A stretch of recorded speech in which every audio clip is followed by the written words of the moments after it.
Hai, selamat datang. Hari ni, jom kita tengok dengan lebih dekat lagi pasal dunia pendidikan kat Malaysia. Anda pernah terfikir tak, kenapa ya dalam satu sistem yang sama, tapi pengalaman setiap pelajar tu boleh jadi lain sangat? Kita akan cuba fahamkan kenapa ada yang nampak macam senang je lalu, tapi ada pula yang terpaksa berhempas pulas. Inilah soalan paling penting kan? Kenapa ada pelajar yang macam semua benda cukup? Semua kemudahan ada, manakala yang lain pula kena bergelut. Sebenarnya, ia bukan setakat pasal nasib atau usaha individu semata-mata. Ada satu struktur yang lebih besar yang sedang bermain peranan, dan itulah yang akan kita rungkai dalam kupasan kali ini. Okey, untuk jawab soalan tadi, kita kena mulakan dari sini, di bahagian 1. Kunci untuk faham apa yang jadi kat dalam sekolah sebenarnya adalah dengan faham yang sekolah tu sendiri bukanlah sebuah pulau yang terasing.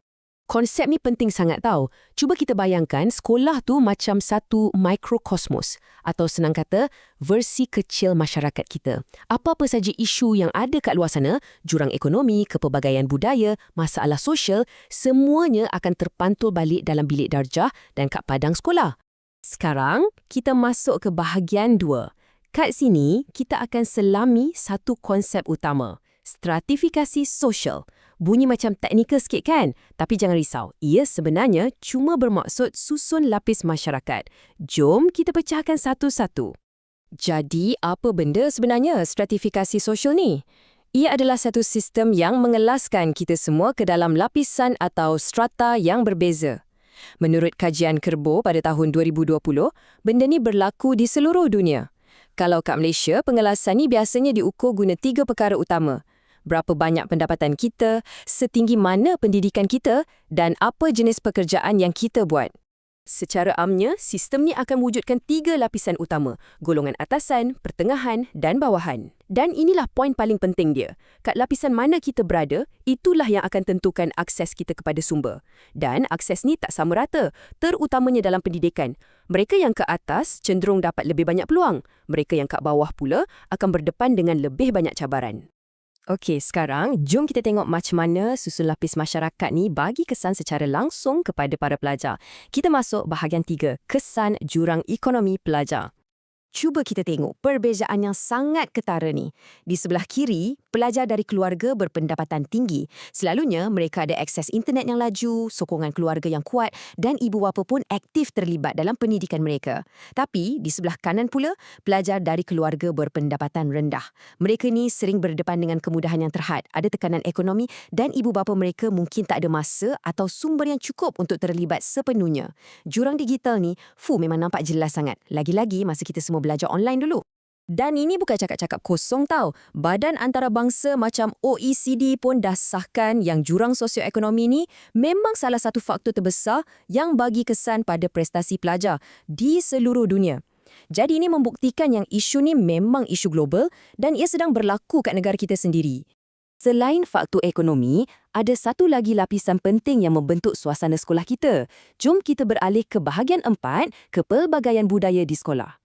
Keunikan Malaysia ni semestinya datang dari masyarakatnya yang pelbagai kaum dan budaya.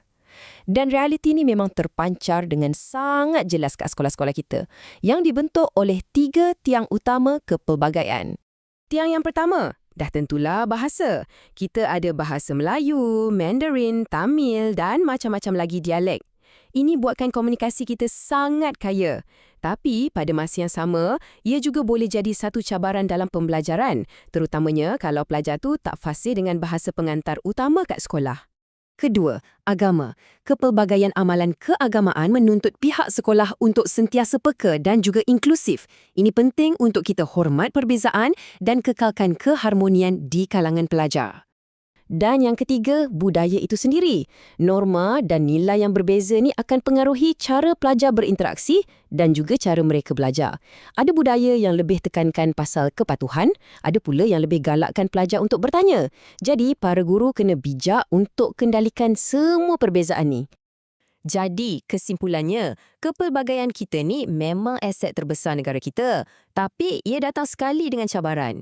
Ia boleh wujudkan halangan komunikasi, ia perlukan persekitaran yang betul-betul inklusif dan yang paling penting, ia menuntut para guru untuk sentiasa fleksibel dan pandai sesuaikan cara mengajar ikut keperluan setiap pelajar. Okey, lepas kita dah faham semua cabaran ni, soalan besarnya ialah apa yang kita boleh buat?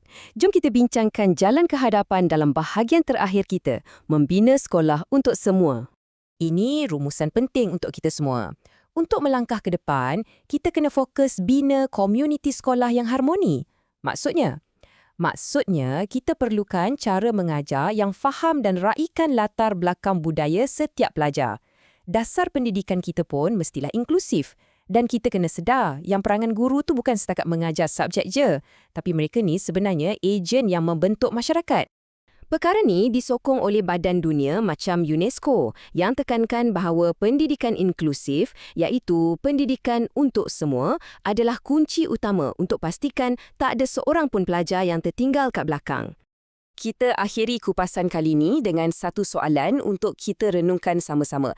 Kita semua setuju pendidikan tu hak asasi. Tapi soalan yang lebih besar ialah, macam mana kita sebagai masyarakat, sebagai ibu bapa, sebagai pendidik dan sebagai pembuat dasar boleh bekerjasama untuk pastikan hak tu bukan sekadar wujud atas kertas, tapi betul-betul dirasai secara sama rata oleh setiap anak di negara ni. Fikir-fikirkanlah.